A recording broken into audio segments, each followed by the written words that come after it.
Hello and welcome. Today, we're traveling back in time, all the way to the year 1206, to the heart of Anatolia, in the city of Kayseri. We're stepping into a place that represents a monumental shift in history, science, and culture. The Gevher Nesibe Hospital.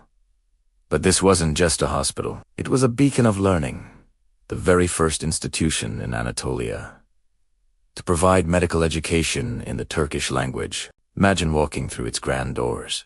The air is filled with the subtle, earthy scents of medicinal herbs, a hint of beeswax from the candles flickering in the corners, and the gentle, calming sound of a water fountain bubbling in the central courtyard. We find ourselves in a classroom, a space defined by elegant marble columns and high, arched windows. The atmosphere is thick with concentration, a quiet reverence for the knowledge being shared. In the center of this room is something truly remarkable for the 13th century.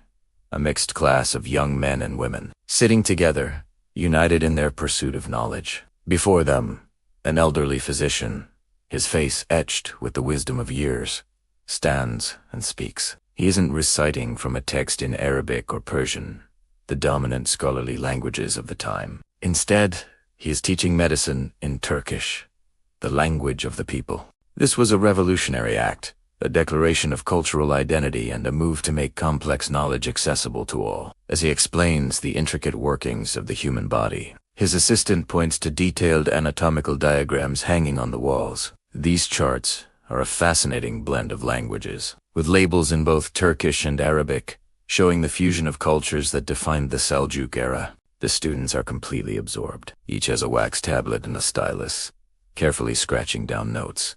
Look closely at the expression on one young woman's face. You can see the intense focus in her eyes, her brow furrowed slightly as she works to decipher the complex Turkish medical terms. Her dedication is palpable. She isn't just learning. She's part of a historic moment, feeling the liberating power of understanding science in her own tongue. The classroom itself is a treasure trove of learning tools. In one corner stands a human skeleton model, a stark and essential aid for understanding anatomy. On a nearby table, an array of surgical instruments is laid out, gleaming in the soft light. Alongside them are precious manuscripts, handwritten and bound, containing the medical wisdom of generations. Near the window, you can see boxers where medicinal plants are carefully cultivated. This wasn't just theoretical learning. It was hands-on, connecting the students directly to the sources of healing from the natural world. This incredible institution came into being through the will of Gevher Nesibe Sultan, a Seljuk princess. Legend says that she fell ill with tuberculosis after being separated from the man she loved. On her deathbed, she made a final request to her brother, Sultan Kikusra I. She didn't ask for a grand tomb, but for a hospital to be built that would treat the sick for free, and just as importantly, would serve as a center for medical education. In 1206, her wish became a reality. The Sultan built this magnificent complex, which included both a hospital, or Darüşşifa, and a medical school, or It was a testament to his love for his sister and a reflection of the Seljuk dynasty, as commitment to science, welfare, and progress. The fact that it offered co-educational classes, with men and women learning side by side, places it light years ahead of its time, challenging our modern perceptions of history. Every element in this scene carries a deep symbolic meaning. The Turkish text represents the assertion of cultural identity and the quest for authenticity. In a world dominated by other scholarly languages, the mixed class is a powerful symbol of equality and the progressive spirit of the Seljuk era. The wax tablets the students use are a poignant reminder of the learning process itself,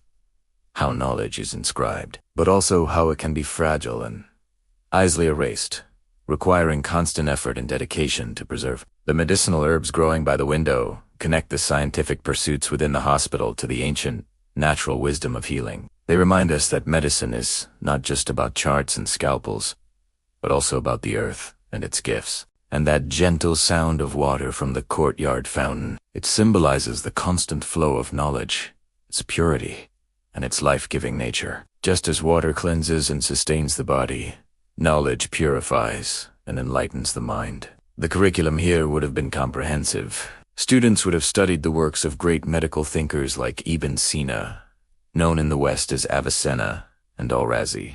but they would have been interpreting and discussing these works in Turkish, adding their own insights and contributing to a uniquely Anatolian medical tradition. They learned about anatomy, pharmacology, surgery, and even psychology. The Gevher Nesibe Hospital was one of the first in the world to have a dedicated ward for patients with mental illnesses, treating them with music therapy, water, sounds, and occupational activities, a compassionate approach that was centuries ahead of its time. This focus on teaching in the vernacular was incredibly significant. It broke down barriers and democratized knowledge. For the first time, a young person in Anatolia didn't need to master foreign languages to become a healer. They could learn in the language they grew up with, the language of their family and their community. This fostered a deeper connection to the material and empowered a new generation of doctors who could communicate more effectively with their patients. Let's pause and consider the impact. A doctor trained here would leave not just with technical skills, but with a profound sense of purpose. They were part of a movement that valued their own culture and language, that believed in equality, and that placed human welfare at the center of its mission. They were healers, scholars, and cultural pioneers all at once. The Gevher Nesibe complex, which still stands in Kayseri today as a museum, is more than just a beautiful example of Seljuk architecture. It is a monument to a vision of a world where knowledge is accessible, where men and women are equal partners in learning, and where healing is a right, not a privilege. It tells a story of compassion,